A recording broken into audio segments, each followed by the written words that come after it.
But right now we have one of the hottest DJs around, Logan. How's it going, mate? What's going on, mate? You alright? Not too bad, thanks. So, over the last 18 months, you've really changed your status within the scene. The first I heard of you, you was cussing a few people on some forums and website things and stuff like that. But then more recently, you know, you're making a name for yourself in the game. How did you get into DJing? I was just going out to buy records. I used to listen to radio like between like 96 and 98. I'd listen to radio, and I never knew, like, because obviously a lot of people come through from jungle and that, and they'd had a history of going to the record shops and buying records and dance music and all that. I never used to listen to jungle, so I didn't know about all that independent record stores and all that. Yeah. So I used to start going to HMV and I'd see one or two, like, you get the public demands in and all that sort of thing. And I bought my first record like September 99, I think that was Rewind. Okay. Promo on Public Demand, the purple one. Was the first record you bought, yeah? That's the first record I bought. And then I just kept buying records on them, but I just play them on, playing on my hi-fi.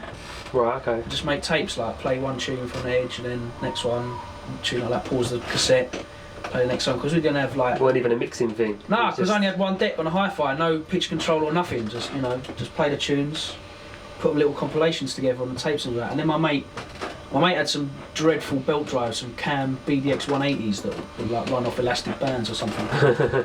And he stepped up to get some Technics and that, and he sold me his decks for a one, like 2 decks for 100 quid, and I went out and bought a new one. What, Technics? No, he sold me his crap belt drive ones for 100 quid. I was going to say. Like, he went up, so he didn't need it. Yeah. Sold me them for 100 quid. I went out and bought a Blue Dog mixer, like for 40 quid or whatever it was back then.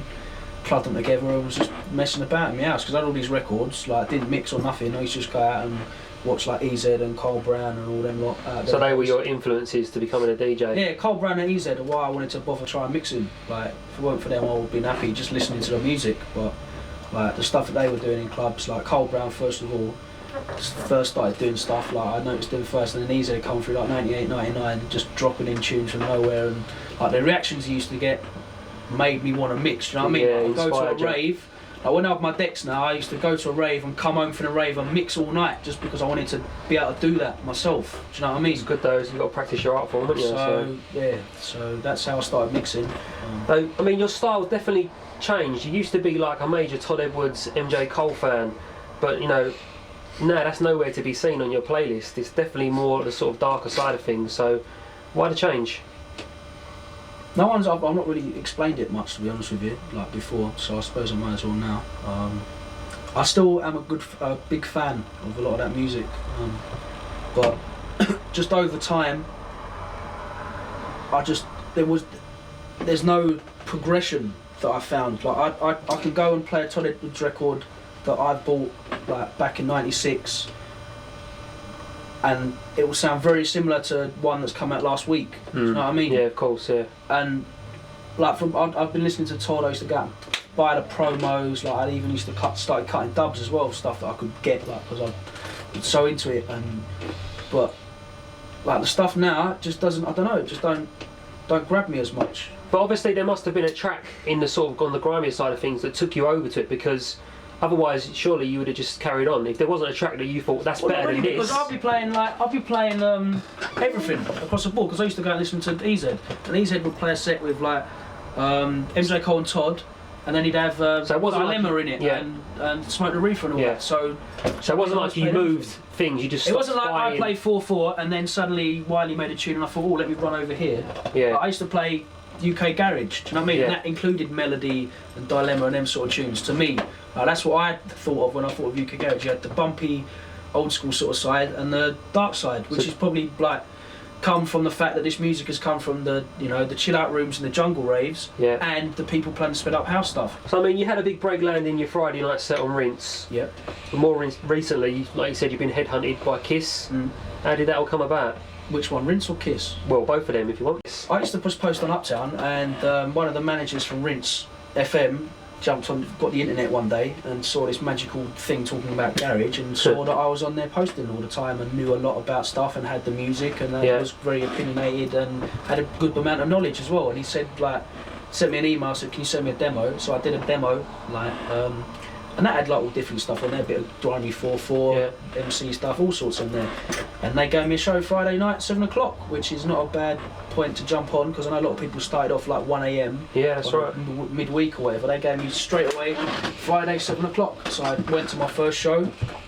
Pay as you go in the background getting interviewed by the Times, which is a bit intimidating for my first show, but I just went on from there.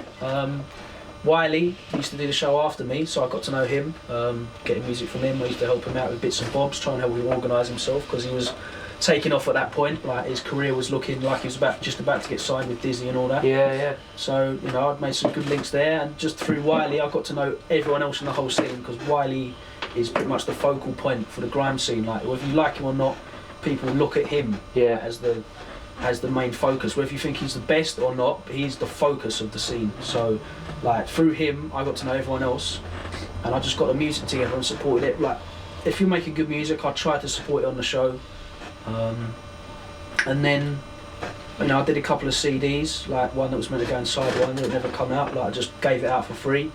One of the producers at Kiss heard it. He used to listen to my show as well on Rinse, and he recommended me to Kiss to come in and do a demo. And they liked the demo. They think the music's got potential, so they brought me on to do a show, and that's where we've gone to now. That's where you're up to now. Yeah. So what artists and producers do you currently rate? Do you know what? There's a lot of very talented people making this music, and they just need to, you know, get their quality level and technical level up. But there's people that are coming out now. I mean, you've got the obvious ones that everyone knows, like Kano's album's coming out soon, Wiley, all the Roll Deep, Dizzy, obviously, those sort of people. But everyone knows them. But you've got people coming through now that are getting signed on sort of lesser, more sensible deals, like Newham Generals, DWE. Who do you think's going to blow this year? JME needs to get signed as soon as possible. Yeah, you rate him? Someone, I don't care who it is. Yeah. JME's got something sensible to say. Like, he's not on an excited thing. He's an intelligent boy, and he can produce as well, and that's a very strong thing. Like, if you can make your own music and spit on it as well, you're in a very good position. So I think he definitely needs to get signed as soon as possible. His brother Skepta's good, Jammer's good. There's a lot of people all around London at the moment. You know, there's good people in West, Northwest. SLK are talented beyond Fleur D. There's people in South that are good as well. You know, there's a lot of good people around. I think it's a healthy position we're in the scene, where these people have got the ability to get their music out there now. You know what I mean? Rather than back in the day, like, MC was a bit shunned. It was not MC based. It was DJ based, producer based. It was always, here's, you know, Sticky featuring this person spinning the tune, rather than the MC is the artist on the track. The videos have changed that a lot, obviously. Yeah, no, you know, like, you're getting your face out there. The Channel U thing is making it so much. You know, Channel U must be every A&R's dream. Like, do you know what I mean? Like, these people are going out spending their own money to show, you know, to do your job for you. Yeah. Do you know what I mean? These people are going out there and presenting themselves on a plate to get signed. So it's true. You know, Channel U's helping a lot as well. It's made it all different. The internet, people can get access to the music all around the world now. So how do you see the scene developing over the next year or so? Where do you think it's going to go? I just want to see people come out of the mentality where they have to get signed to a major label. Yeah. Because it's like everyone now, this scene's a bit strange, because you've got a lot of people in it, they just follow everything that's going on. Like, oh my god, Wiley's made this tune that sounds like this, I must make a tune that sounds like this now, because that's what gets me big. Yeah. Oh, hang on, everyone's clashing, let me just clash this person now, because that'll get me big. Oh wait, now he's got an album deal. Why haven't I got an album deal? I need to get an album deal now with this label and that label. I just want people to set up their own things, because you'll know personally, if you're running your own stuff, you'll be much better out of it, even if it's on a smaller scale, than say if you sign a big money deal to someone else, you just end up owing them money. Do you know what I mean? So I just want to see people, professional people, come into the scene and set up their own stuff. Do you know what I mean? Set labels up, production companies up, that sort of thing. Just get the quality of everything up, because the more money that comes in, the better the quality level will be of everything. Do you know what I mean? That's right. So I mean, if you had to pick one, what would you say your favourite all-time garage track? Garage or this music that I play? Well, I mean, both. Do you not class it as garage? I don't know, because deriving from that sound? It's not garage. What do you call it? There you go. It's not garage. I don't call it anything. I just call it music, but it's called grime. People call it grime. It's the name that stuck. You know. Yeah. Matt Lamont didn't call it speed garage. Well, that's what it got called. Do you know what I mean? I don't call this music grime. This is what it's called. I play grime. The reason why I think it's not garage is because garage is a dance music in which everything is within a certain BPM pattern and everything sounds pretty much very similar. With grime, you can make music at any BPM you like. You can make it using any sounds or whatever you like. Like it's just literally these artists spitting on beats that they've made that have their own. Like grime, I think, is the way you approach the track. The MC approaches the track rather than the actual music itself. Yeah. Like hip hop, you have I see this music like you've got hip hop in the States, you've got dancehall in Jamaica, and you've got grime in the UK. And you think that's around for a long time to come? I don't know whether it will be supported on the major overground level for a long time to come, but kids will keep making this music because they've been making it for the last 3 years with no money in the scene. Pirate radios don't really make money, like only stations like Shine and those sort of stations make money because they're playing sort of clubby sort of stuff, putting on raves. Like all these underground stations where you get bare 16 to 18 year olds turning up every week spitting their bars over their own dub plates they made with Fruity Loops and gone and cut themselves. Like, it's all funded themselves. They do it because they want to do it. For the love of it. It's not a thing where it's like everyone wants to get rich off of it. They'll do it anyway. Sod it, no one gets signed anymore. We'll still turn up to do radio. If I get fired from Kiss, I'll still turn up and go rinse. Yeah. Do you know what I mean? It's not going to die off because suddenly there's no money in it. Okay, so what would you say then? Let's not call it garage, let's not call it grime. Let's just call it Logan's music. Logan's appreciation for music. What would you say your favourite track that you've bought is? I can't really say I like, this is my favourite track, because there's a list. You could do a whole DVD of me sitting there saying what my favourite tunes are. Like, I could talk about it all day. I'm not sure anyone would want it, to be honest. I don't know, but there's a lot of wicked tracks that have come out of this music over the last 10 or so years. To narrow it down to one, the more to come. Yeah. You know what I mean? There's a lot of good music out there. So I have to say I like Tough Jam, I like Tonic Woods, I like old MJ Cole, I like Steve Gurley, I like Zed Bias, I like Wiley, I like Skepta. Yeah, I said one, bro. You know, I like their producers, you know what I mean?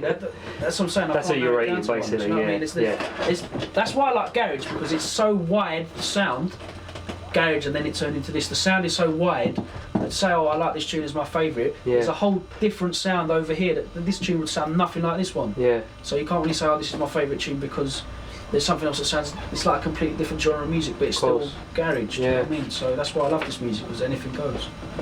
So what's your plans for the future? What future goals are you looking to achieve? I'm just trying to be professional, support the artists that are coming through with talent in the scene, and somehow work out a way to make some money out of DJing, because there's fuck all money to be made out of DJing. Kids, if you're at home thinking of being a DJ, don't be a DJ. Go home, sit down, apply and go to college, do a music course. Do a music technology course. If you love music, make music. Be a producer, because DJing will earn you nothing but grief and debts. So produce music, go to school, engineer, educate yourself, make some money like that, because then you might end up driving a TT one day with a personalised number plate rather than walking down the street with a bus pass. There you go. Safe. Nice one, brother. No worries.